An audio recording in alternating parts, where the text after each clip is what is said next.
고린도전서 4장 15절 말씀 같이 우리 한 목소리로 읽도록 하겠습니다. 시작. 그리스도 안에서 1만 스승이 있으되 아버지는 많지 아니하니 그리스도 예수 안에서 내가 복음으로써 너희를 낳았음이라. 아멘. 할렐루야. 아멘. 좋으신 하나님, 신실하신 하나님을 찬양합니다. 할렐루야. 네, 수요일 저녁에 나오셔서 함께 기도하시고 주님 앞에 나아가시는 모든 성도님들, 하나님께서 오늘 밤에 특별하신 은혜로 여러분과 함께 하시기를 주의 이름으로 축원합니다. 네, 주중에 한번 교회에 나오는 것이 쉬운 일은 아니잖아요. 예, 또 우리가 마음을 정하고 하나님 앞에 시간을 들여야지 올 수 있는 이 귀한 시간인데, 여러분들은 그 좋은 선택을 하시고 오늘도 주님 앞에 나오신 것입니다. 하나님께서 정말 이 발걸음을 귀히 여기시고 오늘도 우리가 함께 기도하고 마음 모을 때에 하나님이 크신 은혜 주시라고 믿습니다. 아멘. 자, 오늘은 이제 사도행전적 교회를 꿈꾼다, 이제 그 챕터 중에서 목회의 철학적 방법론 네 번째 시간, 양육에 관한 주제를 한번 같이 다뤄보려고 합니다. 양육, 사람을 키우는 거죠. 사람을 키운다라는 관점에서 우리가 이제 이 키우는 사람의 입장도 있지만 또 그 키움을 받는 사람의 입장도 있지 않겠습니까? 사람은 사실은 시간이 지나면서 자라고 성장해야 되는 것이 당연한 것이죠. 그게 정상이라 그러죠. 시간이 지나는데 안 자라면 비정상이라 그러죠. 정상이 아닙니다. 뭔가 잘못된 것입니다. 네. 사람이 태어났으면 점점점 시간이 지나면 키도 커야 되고 몸무게도 늘어가야 되고, 가끔 너무 많이 늘어서 문제이긴 하지만 그게 정상입니다. 네. 그런데 성경에도 우리 예수님이 처음부터 떡하니 그냥 갑자기 하늘에서 뚝 떨어지셔가지고 청년으로 이렇게 오신 게 아니라 아기 예수로 오셔서 점점 자라가셨습니다. 누가복음에 이런 말씀 있죠. 2장 52절 한번 읽어볼게요. 시작. 예수는 우리가 좋아하는 말씀만이 아니라 우리에게 도전이 되고, 때로는 아프고, 때로는 그것이 우리에게 좀 부담이 돼도 그것을 하나님의 말씀으로 받아들일 수 있는 것, 그것이 바로 단단한 음식을 먹는 이 자라난 사람들이 누릴 수 있는 은혜라고 우리는 해석할 수 있는 것이죠. 또 다른 한 구절을 볼까요? 에베소서 4장 13절입니다. 시작. 우리가 다 하나님의 아들을 믿는 것과 아는 일에 하나가 되어 온전한 사람을 이루어 그리스도의 장성한 분량이 충만한 데까지 이르리니. 아멘. 예. 여러분, 지금 어떻게 보면 우리가 목표를 삼아야 될 게 어디라고요? 그리스도의 장성한 분량이 충만한 데까지. 좀 부담스럽네요. 지금 어떤 옆 사람 쫓아가는 것도 힘들 것 같은데, 예수 그리스도의 어린 시절도 아니고 장성한 분량이 장성한 걸로 끝난 것이 아니고 충만한 데까지. 이거 좀 이게 부담스럽지만 하나님께서 우리에게 말씀을 통해서 주신 목표가 그래야 된다는 것입니다. 여러분, 우리의 목표는 좀 높아야 돼요. 그냥 그 옆에 있는 우리 집사님, 권사님 수준이 아니에요. 어디요? 그리스도의 장성한 분량이 충만한 데까지 예수 그리스도를 목표로 삼고, 물론 우리가 예수님처럼 딱 되면 안 되겠지만, 교만해서 안 되겠지만, 그래도 우리가 그 목표를 놓고 갈 수 있는, 기왕 갈 거, 제가 주일날 말씀드렸잖아요. 저희 막내 아들이 어디를 목표로 한다고요? 스탠포드요. 스탠포드 목표로 하면 뭐 밑에 어디는 가겠죠. 네, 스탠포드는 못 가도 어디는 갑니다. 네, 근데 처음부터 수준이 낮으면 안 돼요. 네, 처음부터. 예전에는요, 그랬죠. 무조건 믿어, 무턱대고 믿어, 그렇게 얘기했습니다. 무조건 믿을 수 있으면 좋죠. 그것처럼 좋은 게 어딨고, 그것처럼 그냥 신간편한 게 어디 있습니까? 무조건 믿을 수 있으면 좋죠. 그런데 무조건 믿는 거에 약점이 하나 있습니다. 뭔지 아세요? 무조건 믿은 사람은 그 믿음을 가르쳐주지 못합니다. 옆 사람은 무조건 못 믿어요. 근데 그럼 그 옆 사람에게 어떻게 해야 돼요? 가르쳐줘야 되잖아요. 복음을 알려줘야 되고 나눠줘야 되는데 그 사람한테도 가서도 무조건 믿어 이렇게 얘기해버리니까 이 사람은 무조건 못 믿는 사람이에요. 그러면 그 복음은 워킹이 안 되는 거죠. 너나 믿어 이렇게 얘기하는 거죠. 그런 사람은. 예. 근데 실질적으로요, 무조건 믿을 수 있는 사람 많지 않습니다. 예. 이해가 돼야 되고 또 설명이 돼야 되고 가르침을 받아야지만이 그 사람에게 복음이 들어가고 복음 안에서 자라날 수 있는 것이죠. 그러니까 가르침을 받고 양육을 받은 사람이 그 과정을 통해서 또 가르치는 자, 하면 목사님처럼 노래할 수 있어요. 제가 잘한다고 생각하나 봐요.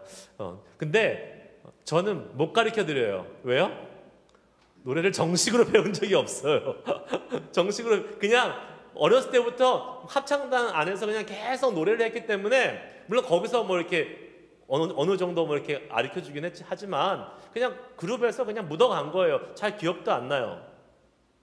그러나 노래를 전공하신 분들은 어떻게 노래를 하는지를 배웠기 때문에 가르쳐 줄 수가 있어요. 이렇게 하면 되고 이렇게 하는 이러한 원리로서 뭐 노래를 할 수 있습니다. 가르쳐 줄 수 있어요. 저한테 오면 노래에 대해서는 저는 못 가르쳐 드립니다. 네, 그냥 하다 보면 돼. 저는 이렇게 이제 얘기하겠죠. 그리스도인들이 양육을 받아야 되고 가르침을 받아야 될 이유는 우리도 이 복음을, 이 말씀을 가르치고 전하고 다른 사람에게 알려주기 위해서 우리도 양육을 받아야 되는 것입니다. 그래서 우리가 아까 에베소서 4장 13절에 우리가 다 하나님의 아들을 믿는 것과 뭐 하는 것에? 아는 일에 하나가 돼요. 믿는 것뿐만 아니라 아는 것은 지식이잖아요. 이 지식의 가르침으로써 배움으로써 하나가 되어 온전한 사람을 이루라고 말씀하고 있는 것이죠. 여러분, 왜 목사가 되려면 신학교를 나와야 합니까? 그냥 열정 있으면 되잖아요.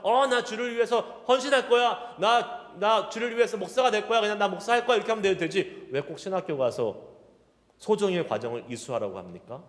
왜 그래요? 마음의 열정과 믿음만으로는 되는 게 아니기 때문에 그래요. 믿는 것뿐만 아니라 배움이 있어야지. 예, 목사가 아까 말했잖아요. 앞에서 설명할 수 있어야 되는 거 아니에요? 근데 계속 무조건 믿으라고만 하면 그 얘기는 아무나 할 수 있는 거잖아요. 무조건 믿으라는 것이 아니라 성경을 설명하고 가르치고 또 이것을 이해할 수 있도록 돕는 역할을 할 수 있는 소정의 과정, 목사로서의 양육의 과정을 신학교에서 필요한 것이죠. 그래서 여러분, 이 과정을 거쳐야 되는 것입니다. 양육의 과정을 거쳐야 되는 것입니다. 그런데 이것이 단순히 목회자만의 일은 아닌 것입니다. 왜요? 그리스도의 장성한 분량의 충만에까지 이르는 것은 일단 교회에 데려와. 그럼 해결돼. 해결될 수도 있지만 안 될 수도 있어요. 왜요? 교회에 데려다 놓는다고 해결되는 거 아닙니다. 되는 과정이 반드시 필요한다는 것입니다. 여러분, 말씀드렸듯이 우리가 교회에서 심지어 예수님을 영접하고 거듭났다고 해도 양육되지 않고 성장되지 않으면요, 안타깝지만 비정상적인 그리스도인은 될 수 있겠죠. 예수 그리스도의 복음을 영접하고 그리스도인 됐어요. 태어날 수는 있겠죠. 하지만 자라나지 못하는, 양육받지 못하는 그리스도인은 비정상적이 될 수밖에 없는 것입니다. 자라나야 돼요. 어떻게 자라날 수 있어요? 훈련받고 양육받아야 돼요.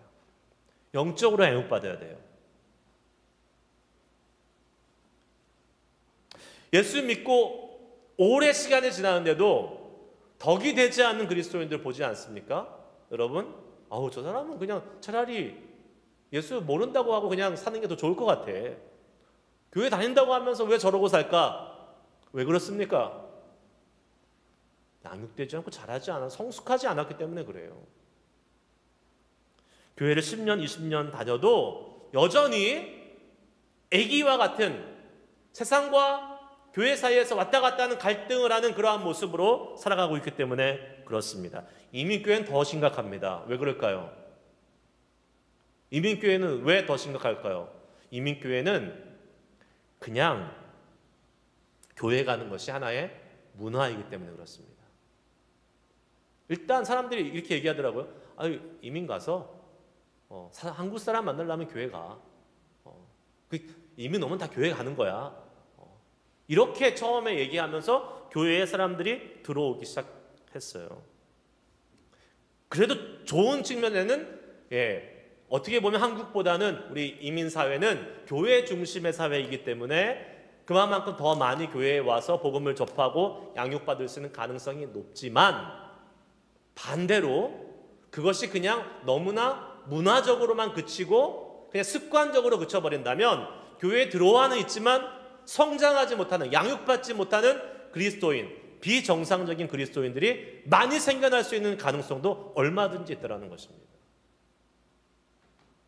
이민교회가 그러한 약점을 갖고 있어요. 그러니까 우리는 그것을 아니까 그렇게 되지 않도록 정신 바짝 차리고 주님 말씀 안에서 자라날 수 있게끔 말씀을 사모하고 훈련을 사모하며 나아가야 될 줄 믿습니다. 네. 안타까운 현상들이 있죠. 그냥 말 그대로 정말 문화적인 문화생활하는 크리스찬들, 해외에 나왔으니까 한국 사람 만나야 되니까, 그리고 다 가니까 그냥 나오는 그러한 안타까운 처치고 썬데이 크리스찬들 얼마나 많이 있습니까? 여러분, 아이를 낳는 것이 중요합니까? 잘 키우는 것이 중요합니까? 둘 다 중요하다고 말씀하시겠죠, 또? 네. 그래도 하나를 선택하자면 낳는 거야 그냥 나아지는 거니까.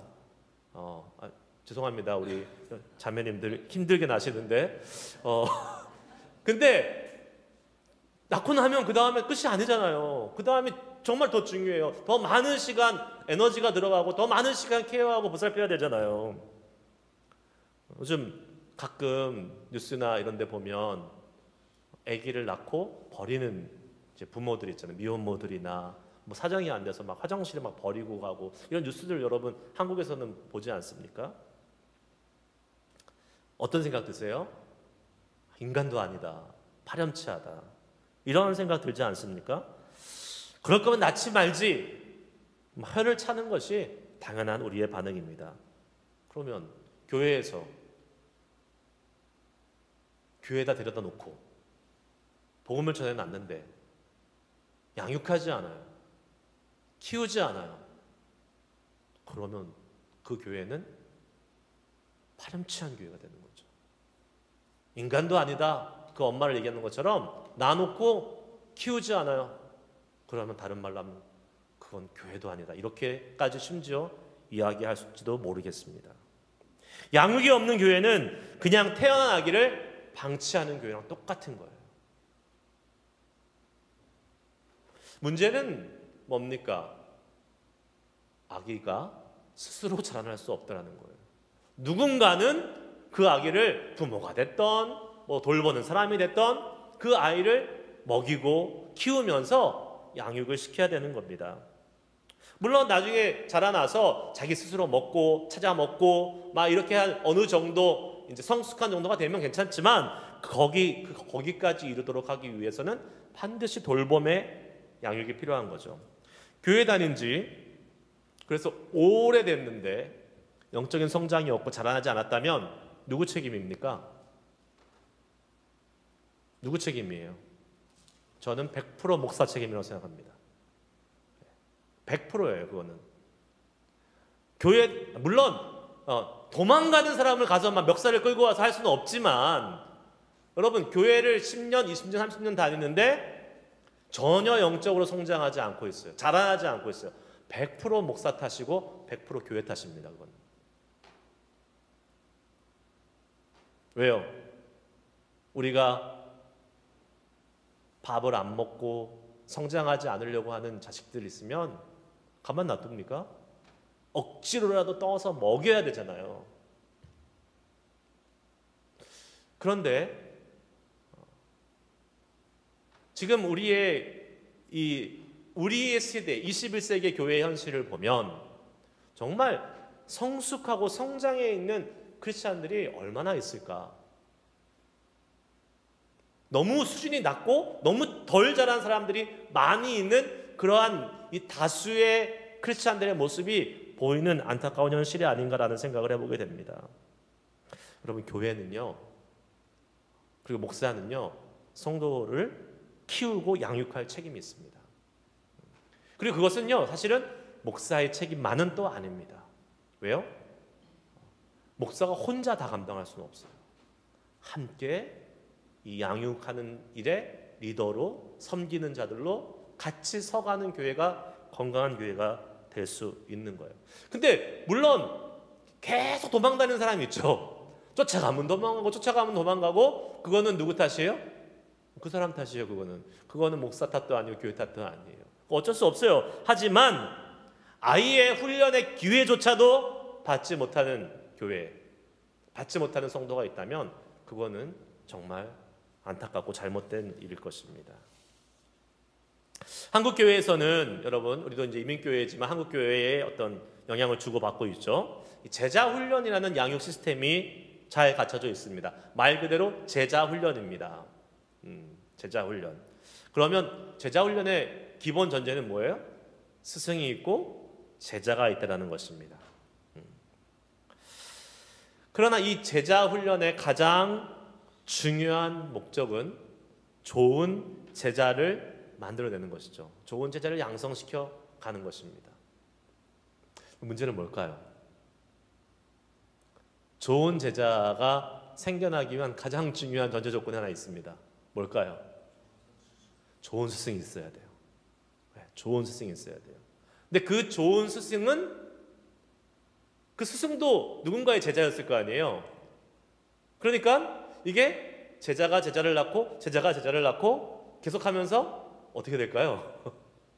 원래 오리지널 스승이 누구예요?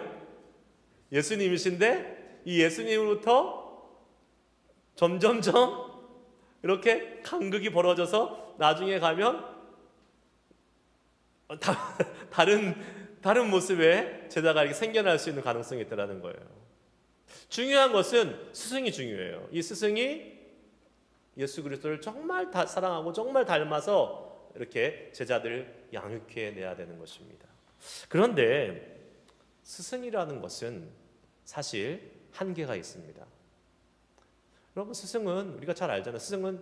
스승이라는 비유를 생각했을 때, 물론 스승을 나쁘게 생각하는 것은 아닙니다. 하지만 스승보다 더 좋은, 더 좋게, 더 효과적으로 사람을 길러내는 사람이 있는데 바로 그것이 스승이 아니라 아비, 부모라는 거예요. 그래서 제자훈련의 기본 방침은 스승과 제자의 이러한 관계가 아니라 그 스승은 반드시 제자지만 아비의 심정으로, 자녀를 낳는 심정으로, 자녀를 위해 희생하고 헌신하는 마음으로 양육해야 된다는 것이죠.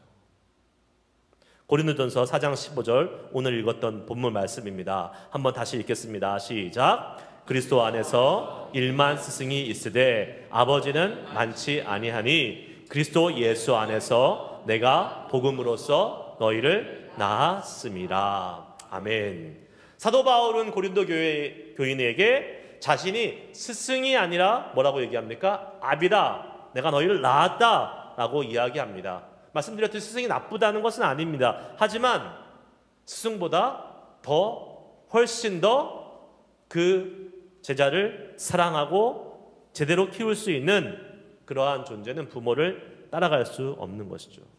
부모는 모든 것을 포기할 수 있습니다. 부모는 생명까지 바쳐서 자식을 건져낼 수 있는 존재이기 때문에 그렇습니다. 그래서 이것이 사실은 교회의 양육의 핵심이 되어야 된다고 생각을 합니다.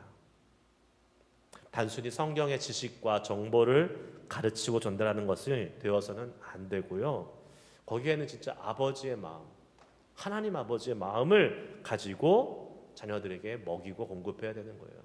여러분, 예수님과 제자 관계를 보면요, 예수님과 제자는 당연히 예수님이 제자들의 스승이었지만 예수님은 늘 이 아버지의 마음을 갖고 계셨던 것 같아요. 늘 안타까워 여기시고 치근하게 생각하시고, 그래서 예수님이 계속 이해해 주시고 그들의 잘못과 허물들을 계속 감싸면서 가셨던 것을 우리는 성경을 통해서 볼 수 있게 되는 것이죠. 자, 그러면 이 아버지와 자녀, 아들, 딸의 이 부녀지간, 모자지간, 이 부모와 자식 간의 관계로서의 이 양육이 이루어지려면 기본적으로 전제해야 될 것이 있습니다. 그것이 바로 뭐냐면 개인적인 삶이 나눠지는 친밀함이 전제가 되어야 됩니다. 양육의 삶에서 이 나눔은 아주 절대적으로 중요합니다. 예전에 제가 다른 교회에서 제자훈련 이렇게 할 때 어떤 분이 이제 그런 얘기를 하시더라고요. 목사님, 저는 저의 삶을 나누는 게 싫습니다. 왜 제가 여기까지 와서 저의 삶을 나눠야 됩니까? 그냥 성경만 가르쳐 주세요. 성경만 배우고 싶어요. 이러한 분들이 있었어요. 자기의 삶을 오픈하기 싫은데 왜 자꾸 나누라고 하냐고, 왜 자꾸 이야기하라고 하냐고, 이렇게 얘기하시는 분을 본 적이 있습니다. 그러나 그것은 뭘 모르는 소리입니다. 지식만 배울 거면 인터넷에서 찾아보면 더 많이 나와요. 인터넷에서 혼자 공부하시면 돼요. 굳이 여기까지 와서 교회에서 훈련, 성경 공부, 제자 훈련 받을 필요 없습니다. 그냥 인터넷에서 찾아보시고 혼자 공부하면 좋은 책 얼마나 많은데요. 그러나 여러분, 진정한 양육은요, 아버지가 자녀에게 가르칠 때 정보만 던져주고 야, 이렇게 해라, 매뉴얼 딱 던져주고 뒷짐지고 있지 않습니다. 아버지는 늘 같이 해요. 보여주고, 못하면 도와주고. 그게 뭐예요? 인격과 사랑을 함께 나누는 거잖아요. 교회에서의 양육은 인격과 사랑이 나눠지는 그러한 양육이 돼요. 즉 다른 말로 하면 친밀하고 가까워진 상태로 말씀을 나누고 말씀을 전해야지만이 그것이 훨씬 더 파워풀하게 워킹할 수 있다는 것입니다.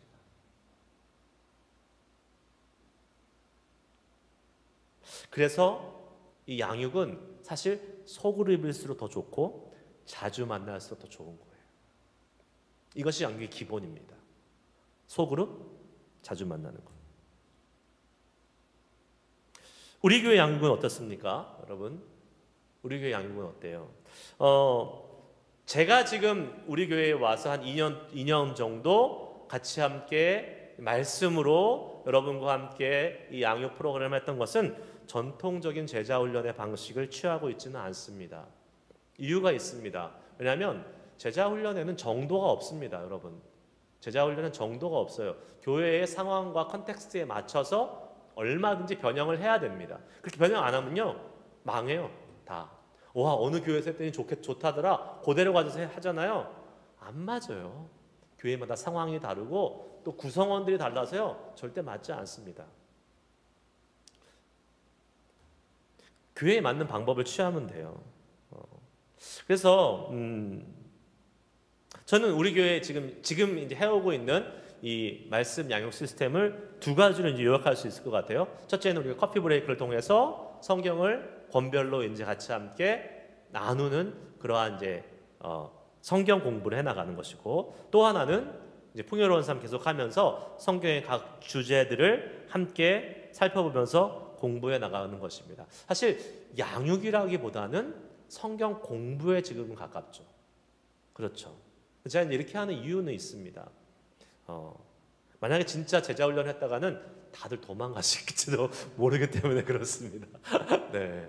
그래서 우리는 이렇게 어느 정도 이제 연령도 있고 또 신앙의 이제 연륜도 있기 때문에 우리에 맞춰서 지금 하고 있는 거예요. 그러니까 지금은 성경 공부 형식으로 하는 게 좋은 때다라는 생각이 들기 때문에 그렇습니다. 그래서 우리 교회에서는 이 정도로 지금 하는 것이 지금 상태에서는 적당한 어떤 수준인 것 같아요. 그리고 필요에 따라서는 얼마든지 우리가 다른 양육 프로그램들을 개설해서 또 스페셜하게 진행할 수 있는 거죠. 예를 들면 얼마 전에 요전우사님이 진행하셨던 큐티 훈련이라든가 또 그것을 팔로우하면서 같이 함께 그룹별로 나눔을 갖고 하는 이러한 그룹 훈련도 진행했었습니다. 저는 이렇게 하나님께서 우리 교회에 필요한 그 니드를 따라서 계속해서 그러한 좋은 양육 프로그램들을 공급해 주시고 또 이렇게 제공해 주시라고 믿습니다. 그런데 제가 소망하는 것이 하나가 있어요. 이제 물론 저희는 여기에서만 머무르지는 않을 겁니다. 제가 소망하는 것이 이제 두 가지가 있습니다.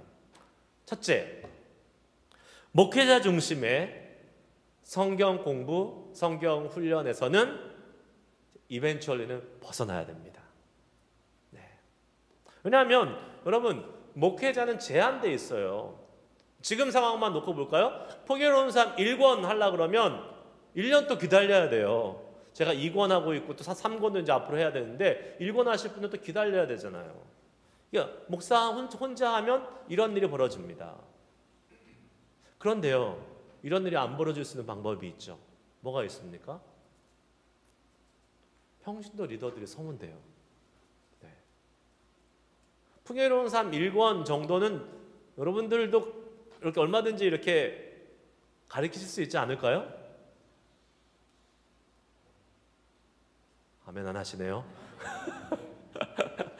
네, 얼마든지 하실 수 있어요. 이렇게 제가 하는 것처럼 막 강의를 놓고 강의 형식으로 하려고 그러면 되게 부담스럽죠. 그런 거 말고 뭐 한 명, 두 명 이렇게 앉혀놓고 같이 이야기하듯이 이렇게 옆에 그냥 형제 자매들이랑 이야기하듯이 이렇게 같이 함께 살펴보면서 얼마든지 하실 수 있어요. 그러면 뭐가 좋습니까? 필요한 사람이 생기면 언제든지 할 수 있어요. 1년 안 기다려도 돼요. 몇 개월 안 기다려도 돼요. 그래서 물론 당연히 신학적인 교육을 받은 목사님들, 전도사님들이 해주시는 게 좋죠. 그리고 일단 그렇게 처음에 시작하겠죠. 그러나 그 아래에서 같이 배우고 공부하신 분들이 그것을 자기 것으로 삼고 또 어떤 리더로 섬기고 싶은 마음이 들 때에 평신도 리더들이 계속해서 교회에 세워져 가면 좋겠다라는 소망감이 있어요. 여러분 그러한 꿈을 한번 꿔보시기 바랍니다. 네. 그렇게 되면 또 어떠한 좋은 점이 있느냐? 리더로서잖아요. 성역공 양육을 하는 이러한 리더로서면 여러분 배우는 이 학습자가 더 많이 배울까요? 아니면 가르치는 사람이 더 많이 배울까요? 가르치는 사람이 훨씬 많이 배워요. 예. 제가 여러분들이 오시면 우리 풍요로운 삶이나 커피 브레이크 하면 제가 그거를 이만큼 준비하면 그 자리에서 이렇게 나누는 거는 그걸 다 할 수가 없죠. 예, 그거의 일부분만 나누게 돼 있습니다. 그러니까 훨씬 많이 준비하고 훨씬 많이 공부하고 더 많이 배우게 되는 거예요. 그러니까 리더로서면 양육하는 이러한 훈련의 리더로서면 내가 더 많이 배우게 되는 장점이 있어요. 유익이 있다라는 거죠.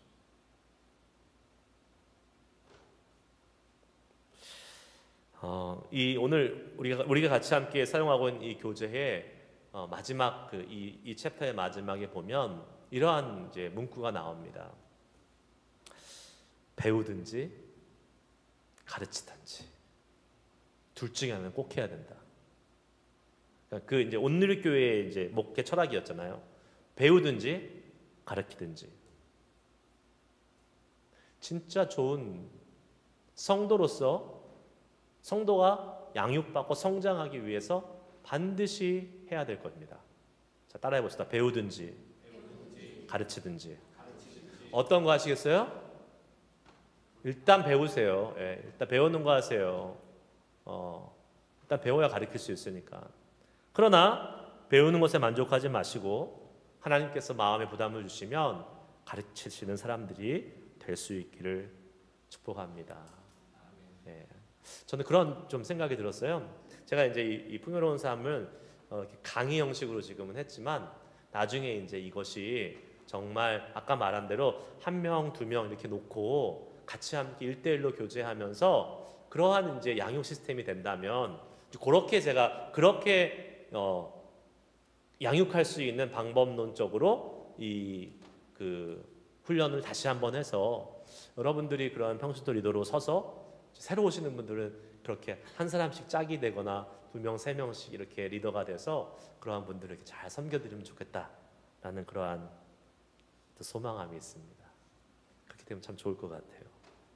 배우든지 가르치든지 둘 중에 하나는 꼭 해야 됩니다. 일단 배우기에 힘써 보십시오.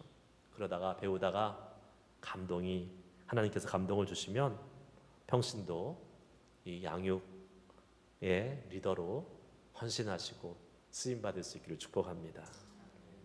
그러면 어떻게 됩니까? 하나님의 마음을 더 헤아리게 되고 하나님의 마음을 더 알게 됩니다. 그 마음을 나눌 수 있어요.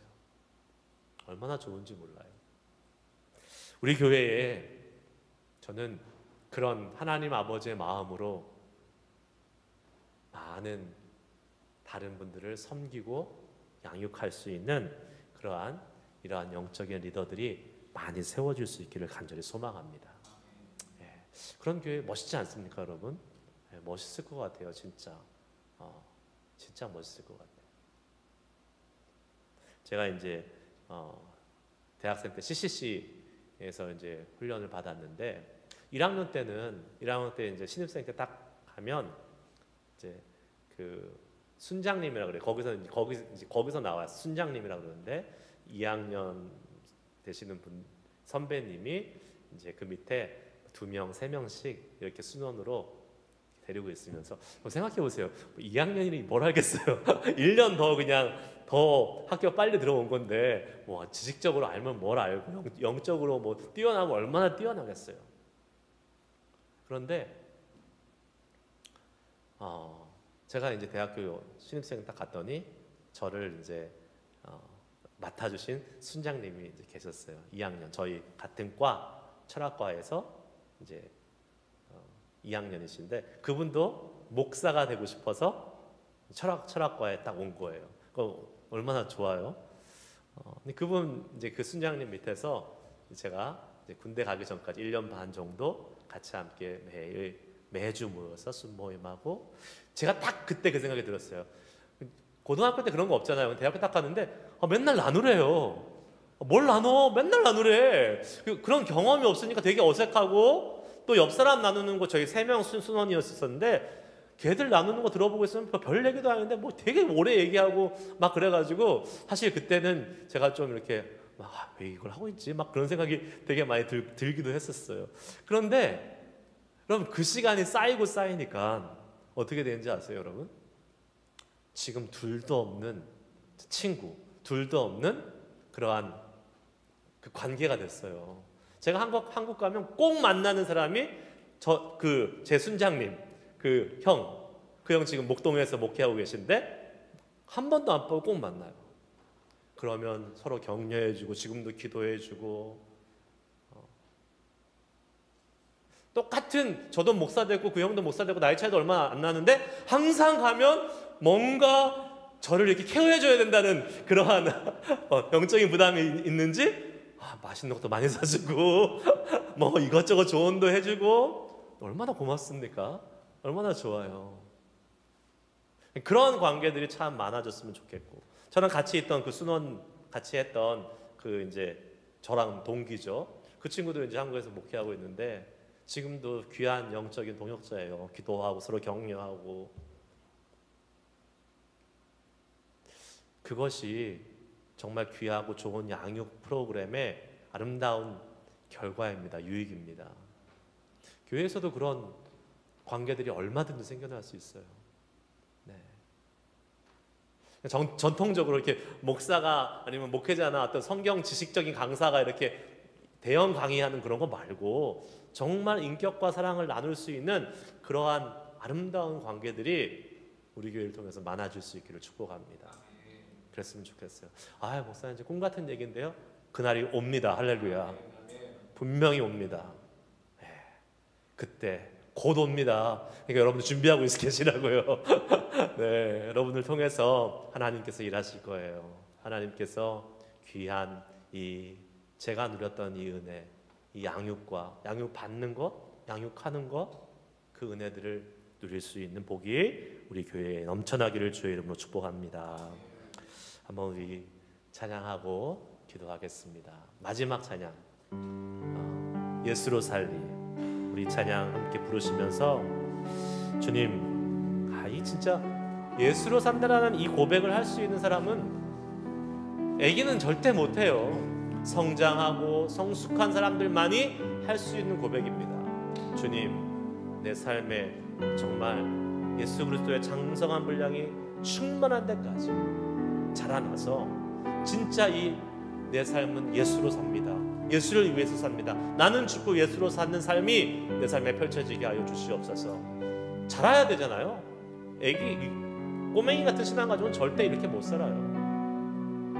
하나님, 나에게 이 주님 안에서 자라날 수 있는 이 소망과 기대와 그 믿음을 허락하여 주시옵소서. 그리스도 안에서 더 자라나고 싶은 소망, 예수 그리스도를 향해서 나아가고 싶고 예수 그리스도의 장성한 분량까지 나아가고 싶은 그 열망, 나의 기준을 높게 잡고 주님을 향해서 날마다 자라나갈 수 있는 신앙을 살고 싶습니다. 그 마지막은 내가 예수 그리스도를 위해서 나를 죽고 주님이 사는 삶입니다. 이 고백을 우리 한번 드리면서 나는 그리스도 안에서 자라나고 있는가?